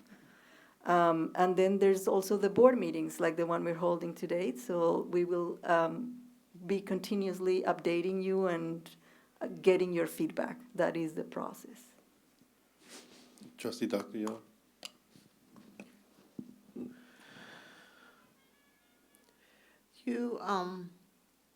How are you gonna do this? You don't, where is your manpower? You got meetings, you have surveys, you have community forum, you have board meetings. Okay, I know that's me, but anyway. But the other up there, where is your staffing? Who are you gonna have to hold accountable that these things are gonna be done? Because we're in a budget crunch right now. Where's the money coming from to do all this good stuff? So part of that is our team, the QKA team that you've hired to do part of this, and that funding comes from the bond measure, for Measure S, and so it's not just Deanna and I, but we have a team that we work with too that will be going to these meetings and facilitating those meetings, and then obviously there'll be some of your staff that are attending those meetings as well, so that's a piece of it, but obviously a big part of that is that's what you hire us to do, is to facilitate this process and make sure that we get this input onto the process. Our staff have bigger fish to fry. So I don't know how we're going to do this. I understand it needs to be done, but This is Ruben's department. Making sure it gets done. It's all of us. but Yeah, you it's need all help of us, too, yeah. don't you? Yeah, it's all of us, and we've already been working with Assistant Superintendent DePasio on building that higher level spec and then engaging the staff and scheduling those meetings. So that's our job, to bring everybody together. It's a big job. But I think I think in a lot of ways, this work has been delayed for a long time because of, the budget situation we've been in, because of school closures, right? How do we turn that corner and look forward? And we've got to try. We got to go as hard as we can to try and get there. And so, is it going to be a sense of urgency? Is it an accelerated process? Yeah, it is. But we've got to start. So, Are you gonna hire extra workforce? You're gonna have to. That is almost Yeah, impossible. that's us. That's us, yes. Yeah. That's us. That's who? That's They have a team. Aaron and Deanna That's and not our enough. team. It is not. We have other staff that are on our team that are going to be working with us on that. That's not enough. It's not just, it's just, It's not Deanna enough. and I are the ones that I got mean, tapped I'm to just come here being today. transparent about this, okay? Let's stop playing games with that. Site committee meetings, all that stuff. Surveys, to review it, all that stuff, and put into the, project, in format. Community forums, come on now. It's a lot of work, but we have a team that does this all the time. Your team? Yes. And I think some of the performance that we've had in recent months with doing the capacity analysis in a very quick amount of time to develop, some of this work is already happening, is what I'm saying, right? So we've had the foresight to put together a capacity analysis, to do an initial understanding of what our spaces are being used for, what the capacity is, what the age is, what the condition is, and in partnership with Ed Services, identifying what that future need is and what that future state is for those learning environments. So we've done some work already. It's a lot of work, you're right. It's accelerated, but we're confident that we can get there. Trustee Flores? So I think this is a good slide that, or it might be a good idea to go point by point to kind of alleviate some of your concerns, because You don't need you're, to alleviate, they won't be alleviated. well, You can try, Trustee Flores, try. well, then if it's not for you, then it's just what you've said and how that agitates the community, because they have stuff in place. They have plans, they have teams. If you look at the first part, that first part is going to be put on by the principals. So who's the staff, who's the people doing it? It's the principals at that site for the schools that are looking to do the upgrades. So, you know, school, whatever school it is, that site principal is gonna put together a meeting. Representatives, some staff, students, and parents will be part of this meeting, and there's gonna be at least two. But that's gonna be in the hands, and that's gonna be the responsibility of those site principals. Who keeps those site principals accountable? Our superintendent. So when we're asking what's going on, and if we go to the site and they tell us nothing because we just haven't done anything, then we come back to this gentleman, or we ask him, hey, what's going on? He should have an answer for us for that part. The survey, I would say this is where you all would be, your group would be analyzing, bringing data, et cetera, forward to give back to the community, to parents, to site, to us at some point. Community forum meetings, that's just town halls basically, correct? Correct. And then, obviously, the board meetings like such as today. So, the infrastructure for the work is there. It's already in place. The staffing, all that's in place. The money, all that's there. So that now it's just like people are saying, you know, I think one of the things that, what I've been hearing tonight a lot is that we're still stuck in looking at all the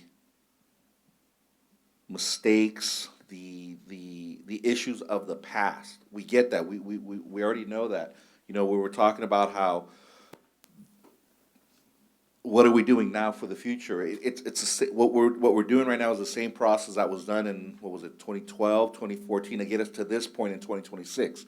So what we're doing now is doing the groundwork and that foundational work, so that in 2036, we're looking back at all the upgrades, all the facilities, all the new construction, the new buildings that now are not focused on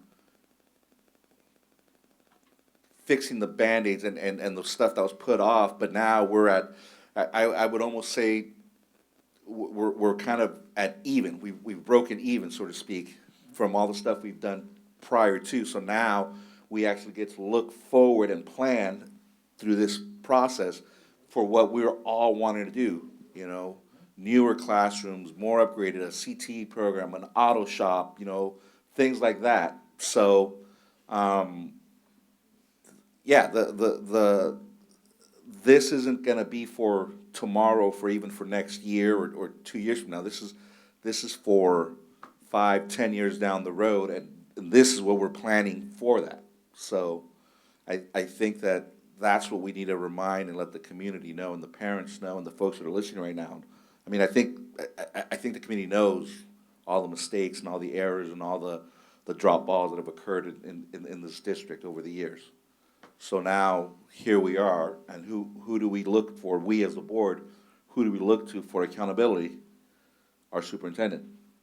And that's who we hold the feet to the fire to make sure they all, so that's kind of my 2 cents on, I think, where we're going with all this right now tonight.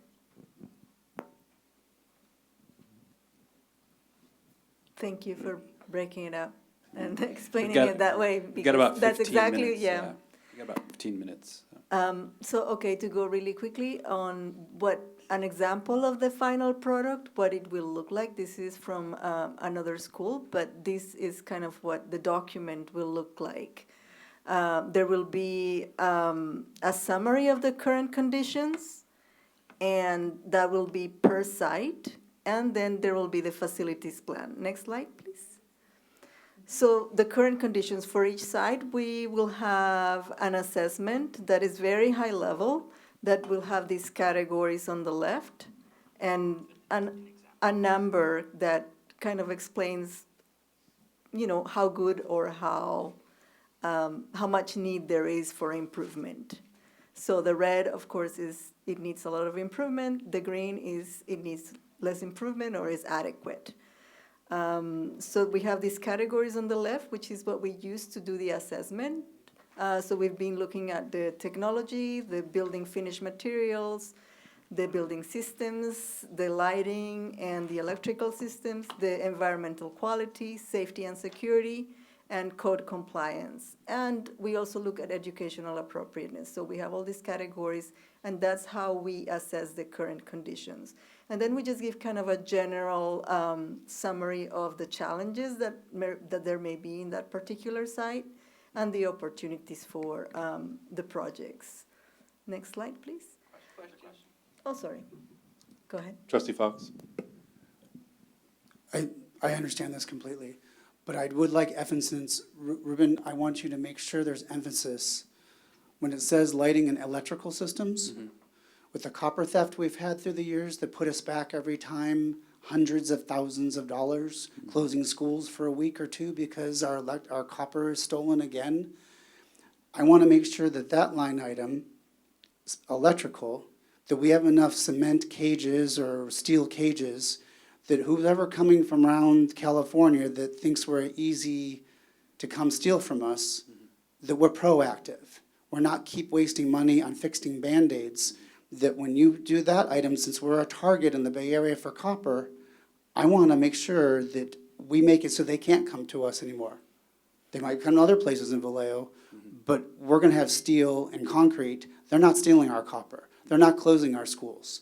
They're not wasting our money. So can you please make sure that item is very heavy funded on what I just asked? Thank you. Got it, understood.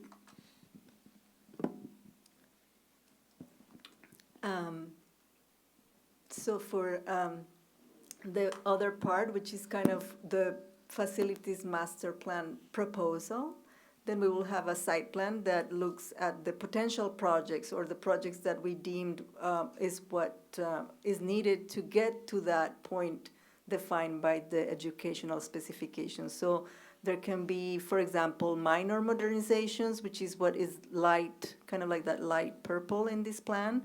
The medium purple is a major modernization, which could include just reconfiguring walls, replacing systems, and then all the finishes.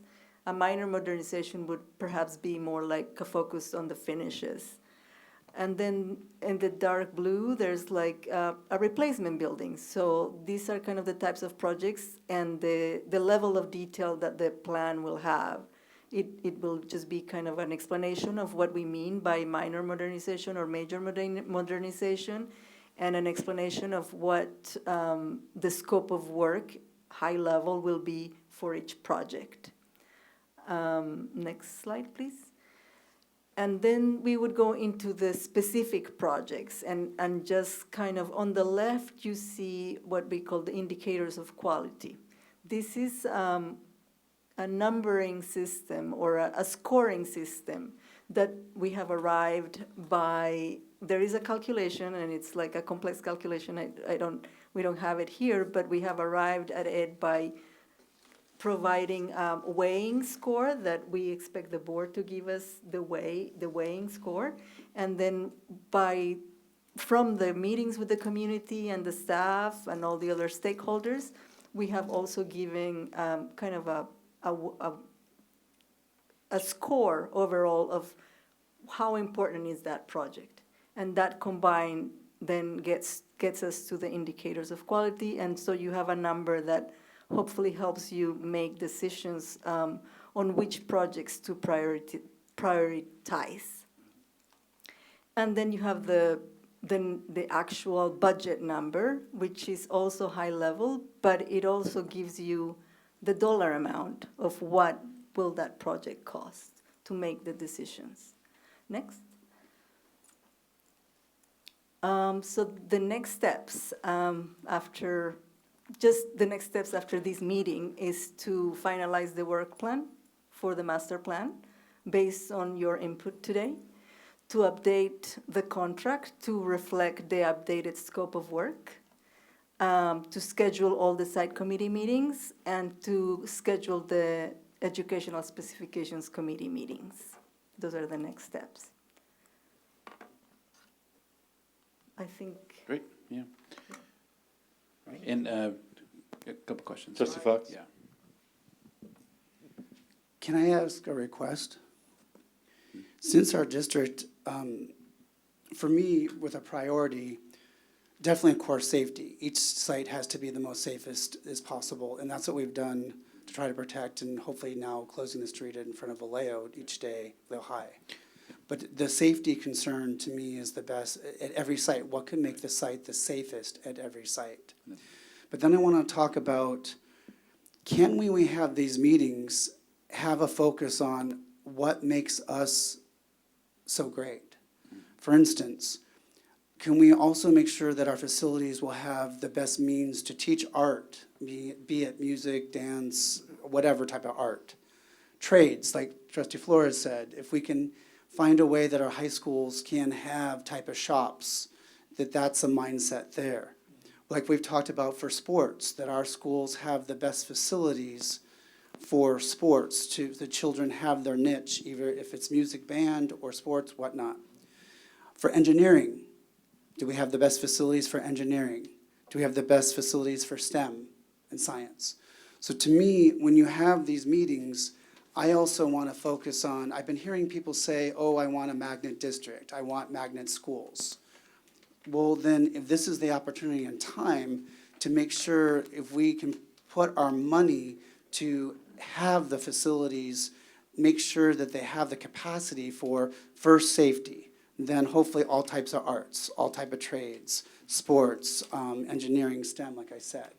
If there's a way to have that, I would like to see that emphasis put as a priority, that all funding is spent are geared towards that, if I may. I hope I'm coming across of what I'm asking. Yeah, I mean, I think that makes sense. I think an example of that is, we mentioned before that we had the educational specifications meeting about elementary schools, and one of the things that was identified that we want to make sure every elementary school has is a flexible STEM classroom. Or STEAM classroom that could be used for art or music or science programs, and that's flexible because the staffing and the programs for that will change over time, and we can have a space that can work for all that at elementary school level. So we identify that as the standard we want to plan to. As we go to each school site, we'll figure out where does that space go? Does it a new space? Can we turn an existing space into that? Those kinds of things. So that's kind of just a quick example of how this process works to address that. And then when we get to the project at the end, we'll come back and we'll revisit those indicators of quality categories and the weighting of that. And that's, as Deanna mentioned, that's something we want your input on. but it could be that that's an educational program that we want to emphasize. And so that STEM classroom, when it's on that project list and it says it's $3 million, it'll probably it could have a pretty high rating because it's going to score high in educational programs, it's going to score high in community needs, it's going to score high in these different areas to represent the relative educational impact of that. And there'll be other projects that don't have the same educational impact or don't have the same level of importance, and they won't score as high. And that doesn't mean that that's the only factor in whether they get funded or not, but it gives you all information to make those decisions about where you want to put the money you have when you have it. Vice President Flores? So what I'm thinking is that all these things that we want, that's what this whole facilities master plan is about. So if we want to do that, I think myself as a board member, the way I approach it is talk to my constituents, the folks in my area, talk to the folks that are in my schools and say, what do you want? If this is what you want, make sure you're there at that meeting and demand that. Because I feel like we're at that ground level. We're out of receivership. We don't have to run anything through the state. So we really can create the district we want facility-wise. So that's what I'm hearing right now, that we really are at this point that we haven't been in at least 20 plus years in the district. So all these things we want, we just have to relay it through the superintendent, make sure our community members know where and when to go and relay all that. And conversations that we've had, bring it forward and say, hey, we want more art, we want spaces dedicated for that. But yeah, this is the moment, right? This is the moment that we've been wanting. This is that corner that we've been talking about turning. That's what it feels like with this. Now it's a matter of us to do it responsibly. And just a comment there, I think as we've spoken to our families who are moving to another school, one of the slides we had on that deck was to join the process to build the master plan for the school they're going to be going to. So we're gathering, folks who are interested from the community, parents, and to be engaging in that process to joining the school, giving them agency and building that closer. So that's something that we're working on is listening to the community. So. Trustee Hodges? John, I think the words you're looking for are curb appeal. We're putting all this work in to improve the district, and if we're going to do all this work, we want it to reflect or give the idea that people want to kick the doors in to get their kids here.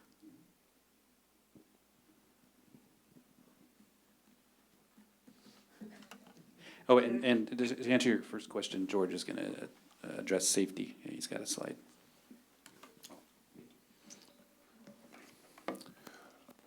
Good evening, everyone. Just a couple of quick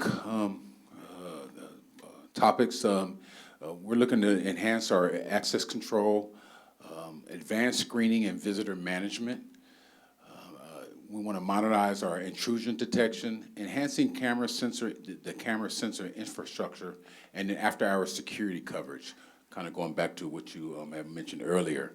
And just a couple of side notes. Our camera systems right now at the school sites are the sites that are experiencing high levels of theft and vandalism. We have programmed rules or alerts to notify operations department during the after hours. So what that gives us is a little bit more of a real-time access to when people are coming to our facilities after hours.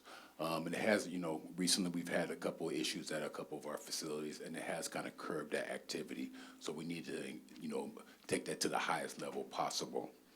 The additions, as far as access control, the additions to the fencing at Vallejo High School will give us the ability to use the Evolve system, and we can utilize that effectively on a daily basis. That will be huge because it's going to force everyone to go to the front of the school site instead of the side, the back, northeast, southeast. It's so many ways to get onto a Vallejo High School campus right now. So when we add that additional fencing, it's not to keep people in, it's to keep people out. Okay. And then also, it's a must that we replace our antiquated landline-based intrusion alarm systems with wireless systems. Right now, we're starting to have a lot of, we're starting to create a lot of work orders with our intrusion alarm vendor because we just have a lot of old wires, old piping throughout our facilities. So going with a wireless or transitioning to a wireless infrastructure will allow us to maintain a high level of security for all of our facilities.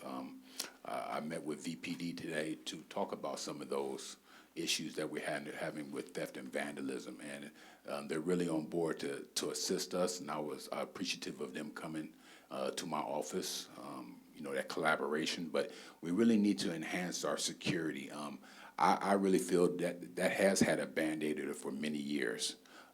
So once we get to a standard, we can maintain that standard, and then we can just keep adding to the system. So I'm excited to move forward with this type of work.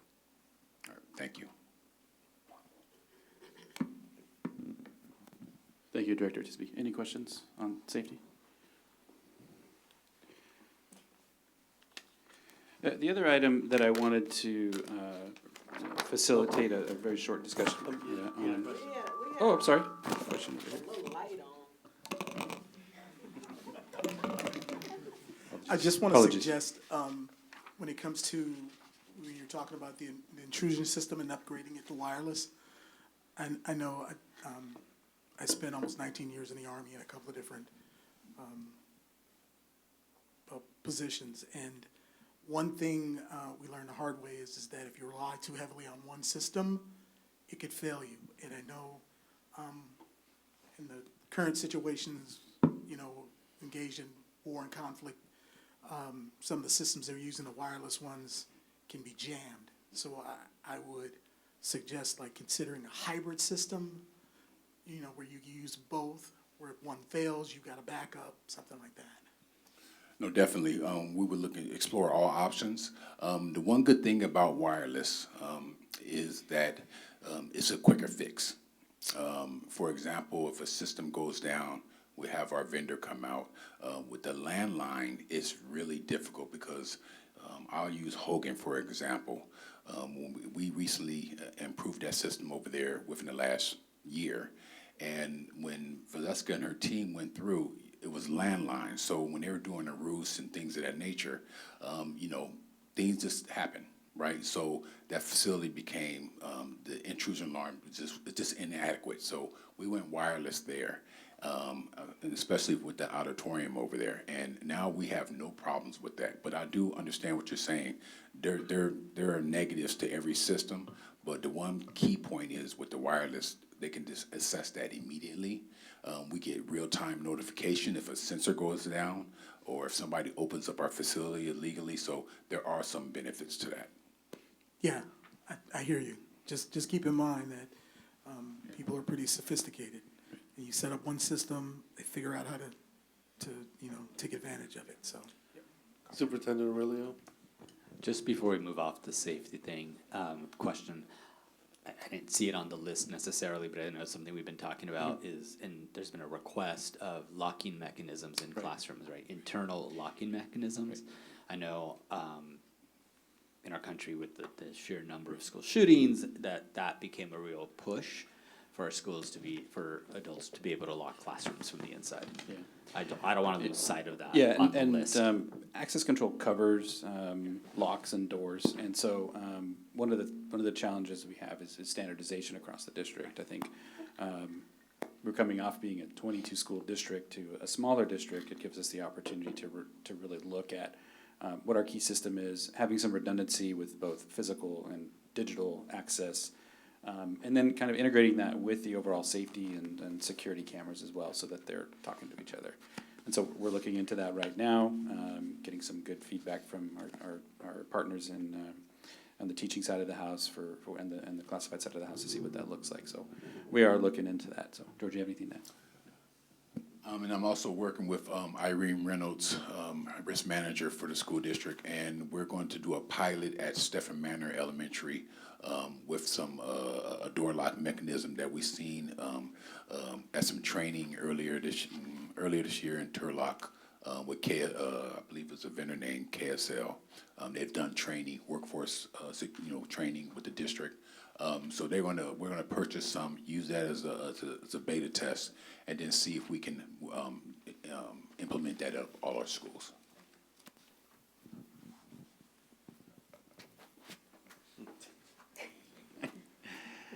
All right, and the last piece here is I know I've heard a few times that wanted to bring back the possibility of exploring workforce housing across the district.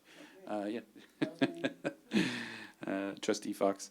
And so facilitating a discussion around what that could look like, really understanding that this is just a discussion, nothing is here for approval, but across California, districts are facing recruitment and retention challenges. And this is one of the ways that districts have tried to address that housing affordability, commute times, workforce stability. And so, what kind of thoughts would the board have on that? Would they be interested in looking at a feasibility analysis and understanding what that could look like? One of the benefits we have is that we do have properties that aren't being utilized at the moment with school programs.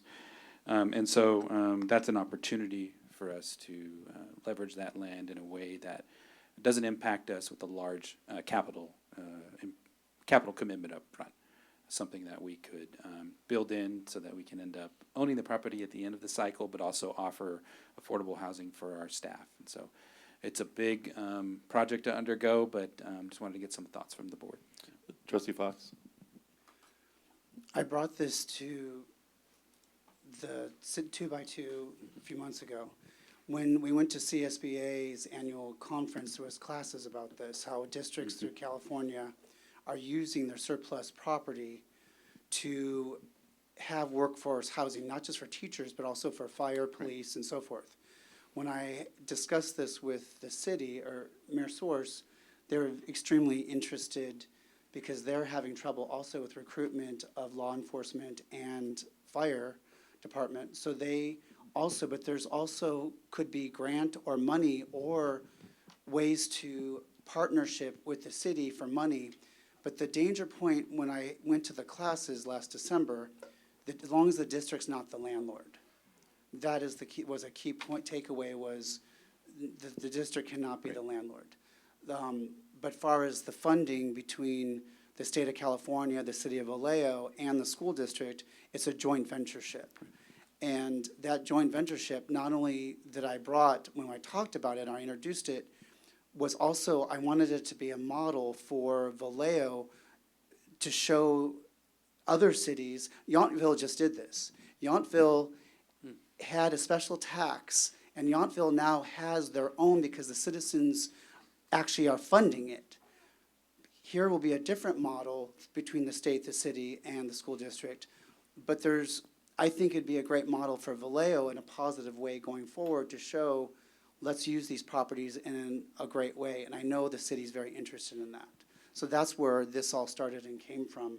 But I think it's just a great way to showcase Vallejo with the negatives we had with closing, turning those into a positive. Right.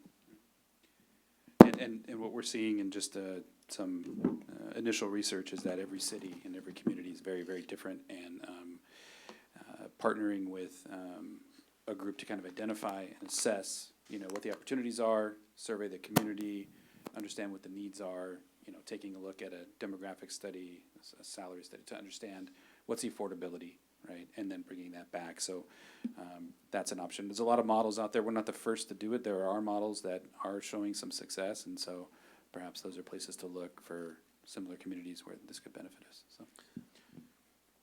Trustee Dr. Young? I don't know where the model came from, but UC Berkeley has a village of housing that supports their clientele that come into their school system. UC Davis has a village that supports their clientele coming into their village. Vallejo should be able to do the same thing.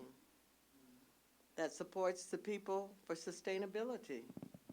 I don't know what the model is, but they managed to do, Davis, it was way after I left, but anyway, managed to take, land around them and rise up above it. And people found, that came to live with families to support the college, to support the university, live right there in the village until they could get themselves together and then graduate and go on and move on. So sustainability comes in California with the sustainable housing and affordable housing. So if we're going to get people to come into our village, we're going to have to do something about sustaining them when they're living, because it's hard to sell California as a dream now, because California has outpriced itself. You can get $1 million house in the South for maybe $550, $650 with land. You might get a condo here. And you're seeing that in the state legislature, Assembly Bill 1021, it streamlines the process for workforce housing on district-owned land that removes some barriers that were existing beforehand. Zoning changes, local approvals, so you're seeing some of the legislation catch up with it a little bit. But the key stages of it would be that assessment, that physical site identification, market analysis, the architectural pre-design, and all along the way, as I've studied these processes, it takes years to get there, but bringing them together, bringing those reports back to the board and looking at what would be a final feasibility report for what that could look like. So I can bring something back at some point. Yeah.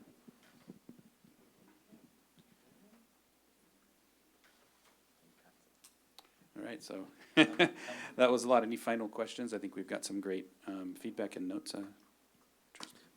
Vice President. Vice President Flores? This is a question more so as just a, if I can ask the superintendent to explain the funding process for all this, because I know that the community might be seeing this as we just put out a notice to lay off a whole bunch of folks, and now you're talking about spending more money, and you just closed a bunch of schools, and you're spending more money. And I think that the community needs to understand that school funding is just one bucket where all the money comes out of, and how the restrictions on certain funding or funding can only come from one source of that budget, et cetera. But I think that if you can kind of just reiterate that for the community so that they understand that this isn't selectively spending and selectively letting folks go. Well, definitely. And you kind of did a good job yourself already. I think you're very well versed in how schools are funded. What we're having conversations about this evening is tied to Measure S funding, which is bond funding, facilities-based funding, which is very specific and can only be used for specific things. So that has nothing to do with the general fund that pays for our salaries, pays for turning the lights on, pays for even the routine, some of the routine maintenance work. So specifically, the dollars we're talking about this evening is earmarked for the facilities work. So it doesn't impact the decisions we're making around school closures necessarily, or staffing reductions. That's about right-sizing our district, ensuring that we're at the right capacity and serving the community currently. So, I mean, what I like hearing from you all is you're forward thinking about what you want in Vallejo, because this is, like you said, turning that corner when it comes to the facilities. We know the buildings are old. We know they all need facelifts on some level. And that all contributes to our families thinking Vallejo first, which is something we've been pushing. How do we convince our families that live in this community to send their children to our schools? Curb appeal, very important. That's one piece of the puzzle, What happens in the classroom is another piece. How kids perform is another piece. Our workforce, our, keeping qualified employees, so we're not constantly hiring and refreshing year after year. All that matters. This is just one of those pieces. Thank